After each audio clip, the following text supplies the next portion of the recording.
Ito na ang ilog, maliwanag na. Hindi na siya malalim.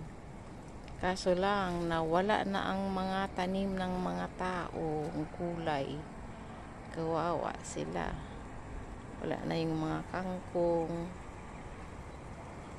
Ayan. Ayan, pagbaha kasi dito, yan, lampas yan dito sa kalsada. Tampas yan dito. O, tingnan mo yung ano, pader dito. Lampas yan. Ang aming ilog dito sa Marikina. Mabuti nga, lumalim na eh. Pag malalim pa ito, dapat laliman pa.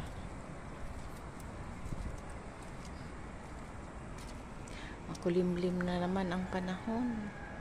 Ayan o. Yan. Mataas na pader yan dito. Ayan. Mataas na pader. Ayan. Maraming malunggay. Doon maraming gulay. Maraming gulay.